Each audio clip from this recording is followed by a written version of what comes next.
So we'll be talking about two other events in history, talking about the idea of what drives history in a greater way, great man theory, elite theory versus people's theory.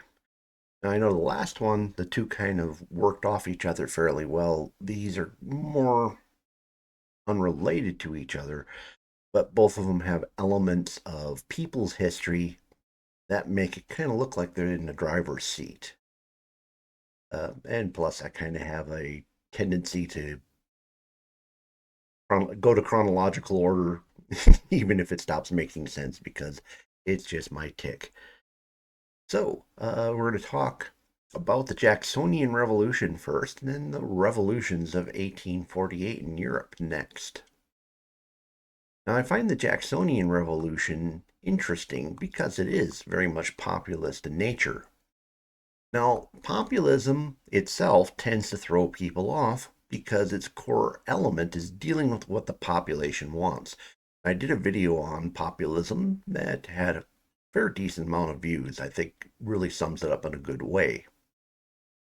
The key point to always understand about populism is that there is always some level of populist discontent.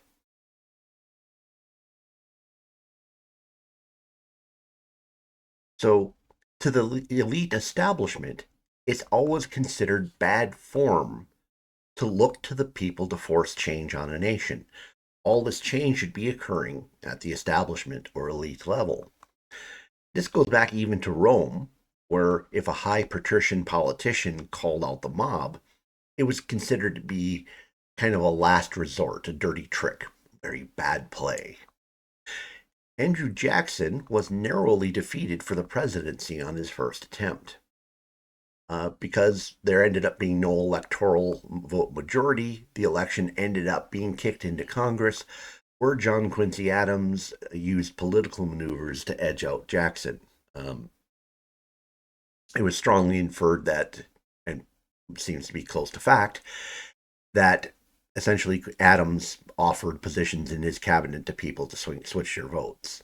Which, I mean, there's nothing against that, but it's something that would obviously kind of sneak of, or it's smell of corruption. So Jackson was probably already no fan of the elites prior to the election. At the time, he was kind of a frontiersman of sorts, although wealthy and part of the establishment. He was definitely an outer. The establishment's core was considered to be on the coast, and everyone inland was considered to be not quite up to the same standards as the rest of them. So he ended up characterizing the John Quincy Adams element as adherence to Hamiltonianism. And for the next election, he went full populist. Now, one thing that confuses people on populist issues is that a populist issue isn't always something people are asking for. Uh, for instance, it could be solutions that people had not considered to the problems they have. So he may come up with, hey, here's the problem you're having. And now I'm going to tell you what my solution to it is. And the people may have not been asking for that solution. They'll say, oh, I hadn't thought of it that way, but if you think that'll fix it, let's go with it. They also can be issues that people didn't even consider before that suddenly captures their imagination. It might be something they say, oh, that's just never going to happen, so it doesn't pay to even push it as a political point. The populist throws these ideas out, and people are like, whoa, wait a minute, yeah, let's do that. So all establishments have dissidents, and these dissidents have many issues in common with the majority. That's why they're part of the establishment. They essentially decide what everyone agrees on. And then the things that people disagree on are a lot less likely to get done. So these are the people who end up being the dissidents of the establishment. Now, these dissidents have issues that they want addressed that, if they're too far out on the fringes, aren't normally going to be taken up in their lifetime. So the issues that Jackson picked as being populist were also ones that resonated with the dissidents of the establishment. So if you look at the key issues, most were designed to eliminate the foundation of a portion of the faction already in power. By eliminating the Second American Bank, bankers shifted from being part of the power structure to essentially influencers on the edge. If you think about it in terms of populism, it probably wasn't something at the tip of the tongue of every voter. They'd probably be taken for granted because it had been in position for generations. Now, when Jackson basically starts railing against the banks, everyone goes, well, yeah, those are elitist institutions causing us a lot of problems. That's what I mean by a lot of times populism isn't what people are asking for. It's something they might be asked for if it was part of their uh, information feed, so to speak. By introducing, or say, reintroducing the spoils system, Jackson removed a lot of the influence of rich families who were using their second sons to basically become bureaucrats to help put the rich family stamp on the government. The relocation of 60,000 Indians also empowered his populist supporters for a generation, freeing up land that had been promised for over 40 years. Now, what had happened prior to this is the establishment had pretty much overstepped its bounds. It had gone a little bit too far to where the people were like, we don't like the way this is going. Now, if no one had stepped up, there's a good chance they would have just continued grumbling. But Jackson steps up and says, wait a minute. Uh, this discontent in the establishment, there's a little bit of there's this fringe element that feels left out. I can capitalize on this.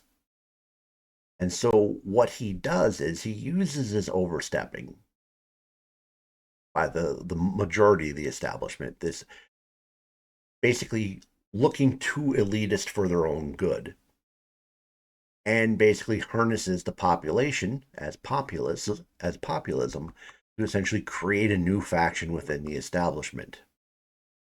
So Jackson, as a great man, rallies a portion of the establishment and creates a populist movement to propel him to a position where his ideas dominated politics for the next couple generations. It would take a civil war and the progressive revolution to root out his reforms. Now, this is a case where the great man and elite theory are riding neck and neck, and I'm almost willing to give Jackson the benefit of the doubt, saying he actually drove the history here, but just barely. The establishment had to allow him to do this on a certain level, and it seems like he was able to best the establishment at their own game. Okay, let's talk about the revolutions of 1848. The revolutions of 1848 are another good example of the synergy of theories that drive history. This one's a little trickier than others. This one is one that comes very close to looking like the people are driving the whole thing, or that a great man event occurs, when it's not really. This is one the commies lose their mind over because, on one hand, they want to credit Marx for the revolutions, but at the same time, in Marxian terms, they failed. In fact, Marx himself had great disdain for the results of this revolution. So in 1848, there was a culmination of numerous factors. Not every revolution had the same goals. The primary drivers were social stagnation, repression, and nationalism. Napoleon's conquest 30 years earlier had brought reforms to countries all the way up to the Russian border. He redrew the boundaries of countries, destroying some nations with no sense of nationship, putting them into greater units. So basically, at the beginning of Napoleon's time, there were about 450 different Germanic countries between France and Prussia. By the time he was over, it was down to less than 100 because he combined a lot of these nations together. This created a new sense of nationalism. He also allowed nations to form that had been suppressed for a long time, Poland being an example. So this ends up creating pan German and pan Italian sentiments. Basically, the Germanic people and the Italianic people? I'm not sure. Let's just call them Italians. Basically, looking at the little countries they are all scattered across, saying, why aren't we one great country? Now, Napoleon's defeat resulted in a lot of his reforms being rolled back, borders being drawn in a way that actually magnified nationalist movements. And a lot of monarchs followed with waves of repression because, well, they didn't want to get the King Louis treatment, if you know what I mean. So, in the interim between Napoleon and 1848, many European establishments picked up adherents of socialism and reform. However, many in the establishment who weren't of that ilk were afraid that if they backed off on their repression, it would blow the lid off their restive populations. Now, some of these 1848 uprisings were linked in different countries, where essentially they were occurring cross border. Others were entirely isolated to the country they were in. Many different groups were involved, including the Marxists, and in some cases, in some countries, the Marxists actually led the charge. However, it was not, as the Marxists try to claim, a Marxist revolution across the board. Some people had other interests that were superior to socialism. Now, the reformers and socialists who are in the establishments were instrumental in organizing the revolts.